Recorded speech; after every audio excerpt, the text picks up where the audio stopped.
안녕하세요. 한걸음 한의원입니다. 제 채널을 보고 계시는 분들은 아시겠지만 저는 궤양성 대장염이나 크론병을 중점적으로 연구 치료하고 있죠. 그런데 지난 3월의 어느 토요일에 예약도 없이 어느 분이 찾아오셨어요. 마침 예약하신 초진분의 진료가 조금 일찍 끝나서 진료를 마치고 원장실에서 나왔더니 저희 선생님께서 어떤 여자 환자분이 예약도 없이 오셔서 기다리신다는 거예요. 사실 제가 난치병 환자 초진을 볼 때 시간을 좀 많이 쓰는 편이어서 시간도 별로 안 될 것 같았거든요. 그래서 안 된다고 말하려고 하는데 저희 선생님 말씀이 여자분이 되게 사정이 급해 보인다며 병명이 자궁 동정맥 기형이라고 했다는 겁니다.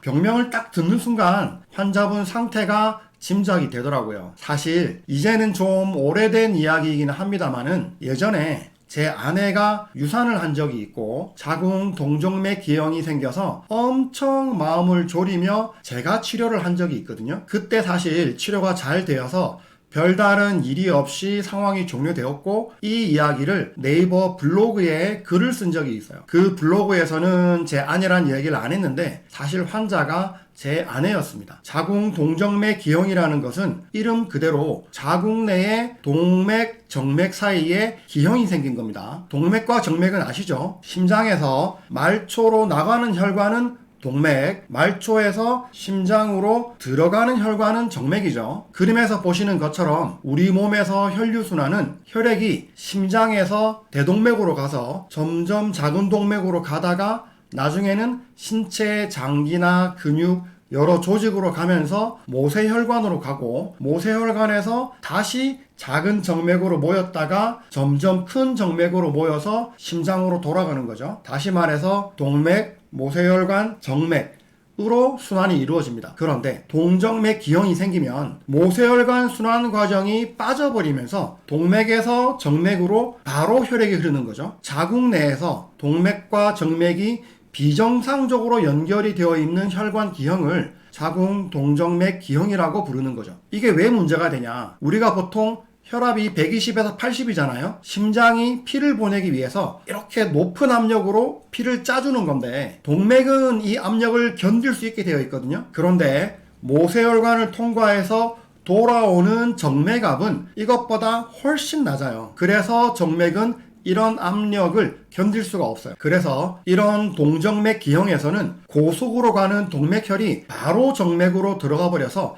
심각한 출혈을 유발할 수 있습니다. 보통 후천적인 경우가 많고 소파술이나 제왕절개, 자궁내막 소파술, 유산 후의 자궁 손상, 태반 관련 이상 등등으로 문제가 생기는 경우에 발생합니다. 비정상적인 자궁 출혈이 가장 흔하게 나타나죠. 반복적으로 조금씩 출혈되기도 하고 갑자기 대량 출혈이 발생하기도 하는데 대량으로 출혈이 있는 경우에는 빨리 출혈을 멈추지 못하면 과다 출혈로 사망할 수도 있어요. 그래서 많이 위험하죠. 질내 초음파, 컬러 도플러를 이용해서 보면 붉은색으로 표시되는 동맥 부분과 푸른색으로 표시되는 정맥 부분이 마구 엉켜서 보이게 됩니다. 이 외에도 CT나 MRI, 자궁혈관 조영술 등을 통해서 확인할 수 있습니다. 양방에서는 보통 약물 치료를 하거나 동맥 색천술을 시행합니다. 약물 치료는 주로 MTX, 메토트렉세이트라는 약을 사용하는데 이 약은 항암제의 일종으로 세포 분화를 억제하는 효과가 있습니다. 혈관의 신생을 억제해 주는 거죠. 그렇게 약을 쓰고 1, 2주 지켜보자고 하는데 이미 생겨있는 혈관이 잘 줄어들지 않죠. 그러면 한두 번 MTX를 써보다가 줄어드는 기미가 없다? 그러면 동맥 색전술을 합니다. 동맥 색전술이라는 것은 동맥을 막아버리는 겁니다. 비정상 혈관에 젤폼이나 코일 같은 것을 넣어서 막아버리는 건데 이것도 동정맥 기형이 너무 크거나 하면은 수술에 실패하거나 재발하는 수가 있죠. 그러면 실패하면 어떻게 되냐?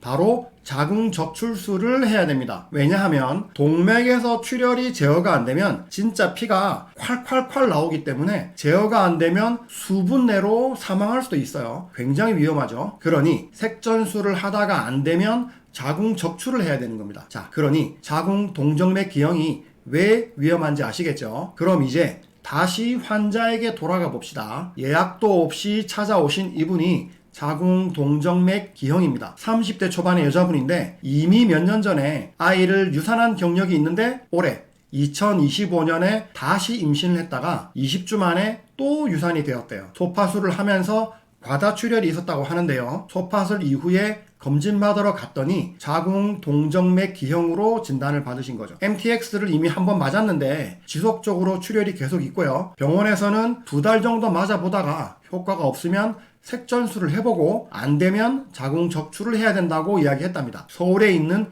메이저 병원에서요. 이분이 2번이나 유산을 한 마당에 아직 아이도 없는데 자칫 잘못하면은 자궁을 드러내게 생겼으니 마음이 얼마나 급하시겠어요. 그런데 자궁 동정맥 기형에 대해서 정보가 별로 없거든요. 그래서 엄청 찾아보시다가 제가 자궁 동정맥 기형을 치료한 블로그 글을 찾아보시고 오신 거죠. 그래서 예약도 없이 그냥 오신 거예요. 저도 마음이 약한데다 환자 사정이 정말 딱하잖아요. 이걸 그냥 내칠 수가 없죠. 결국 늦게 남아서 진찰을 하고 100% 확실하다고 말할 순 없지만 이미 치료해본 경험이 있으니 한번 해보시겠냐 말씀을 드리니 환자분은 가능성이 있다면 당연히 해보시겠다는 거죠. 한의학에서는 혈액순환 장애, 어혈로 판단할 수가 있고 또 몸이 여기저기 안 좋으시더라고요. 그래서 맞춰서 한약을 처방했고 그리고 약침 치료를 병행했습니다. 약침은 한약재를 정제해서 주사제처럼 쓸 수 있게 만들어 놓은 건데 혈자리에 주입해서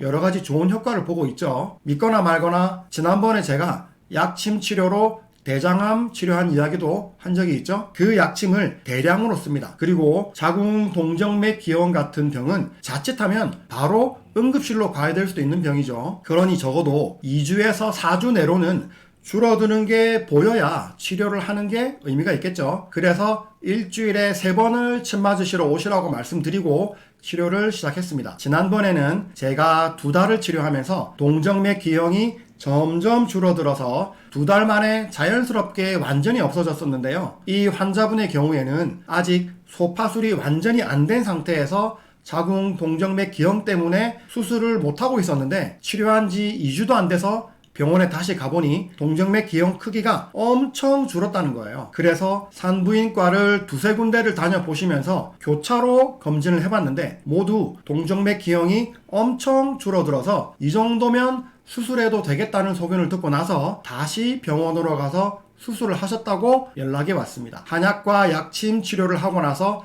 자연스럽게 동정맥 기형의 크기가 많이 줄어서 수술을 할 수 있게 된 거죠. 동맥 색전술도 안 했고 당연히 자궁 적출도 없었습니다. 이분이 제게 너무 고마워하시고 흔쾌히 동의해 주셔서 올려봅니다. 자궁 동정맥 기형이 사실 흔하지 않은 아주 드문 질환입니다. 그럼에도 불구하고 혹시라도 자궁 동정맥 기형 때문에 자궁 적출 등의 우려가 있어 고민이 되시는 분이 있다면 한의학적인 치료를 시도해 보시는 것도 좋겠습니다. 한걸음 한의원입니다. 감사합니다.